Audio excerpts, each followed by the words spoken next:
James Juanes, thank you for joining me today. This wine is next. Now this is from the producer Bele Casel. This is Vecchie Uve, Asolo Prosecco Superiore, DOCG. This is extra brut wine. I'll give you my thoughts and perspectives on this fantastic, beautiful wine. Stay tuned.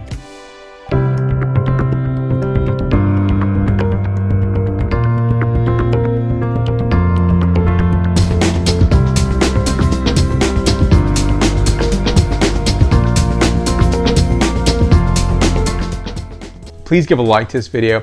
Be sure to subscribe to the channel if you haven't done so already. And if you already have, molto grazie to you. I do appreciate it. You know, sparkling wine is just one of my favorite subject matters, one of my favorite wine styles of all time, and one that I have one glass per week. And I think I tell that to some people and they think it's kind of unusual or strange. I don't think it's strange at all. I think it's pretty normal. So when you look at the US and the UK, the same amount is almost imported into the UK. I think the United States sometimes is number 1 or number 2.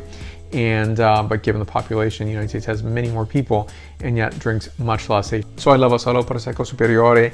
I definitely love the Conegliano Valdobbiadene. Also, just in general, the Prosecco DOC. All these wines are fantastic, beautiful, and gorgeous. All really accessible and good price points. So here's this wine. This is Bele Casel. Now this is Vecchie Uve. This is Asolo Prosecco Superiore, DOCG Extra Brut. So here's a back label for you to look at here. 100% Glera. 11% ABV. Now this is 0 dosage, 0 sugar. And so that means that this wine could be labeled, instead of extra brut, it could be just called the Dosaggio Zero or Brut Nature.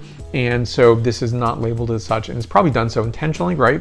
Because sometimes people don't think about a style of a Brut Nature, or even don't have that experience because there's not a lot of Brut Natures out there. So perhaps they were thinking something differently about this particular wine, and this is not uncommon. It does happen not just in the Prosecco regions, but also in other places that are well known for producing sparkling wines. So from this producer, inexpensive, well-priced wines. These are, say, between $15 and $20 in the United States, and superb, harmonious, beautiful. So on the nose here, it's giving notes of almonds, brioche, green apples, and flowers. Next is the palate characterization.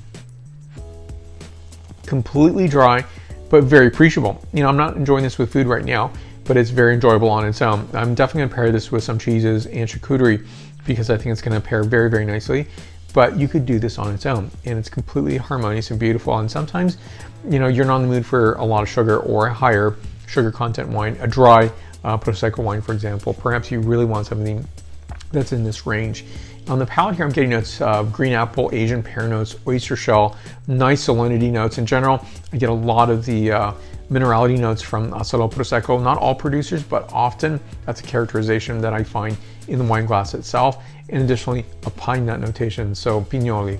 Now this wine is 95 points out of 100 points. More information on the producer down below. Questions and comments you could list there. Seek out these wines. It's nice for December time, but it's also nice year-round. So thank you for watching. I will see you in the next video review. Be sure to give a like to this video, subscribe to the channel if you haven't done so already, and if you already have, molto grazie to you. I do appreciate it, and I will see you very soon. In between, we can have a conversation, a tweet, or whatever it might be on Facebook, Twitter, Instagram, and LinkedIn.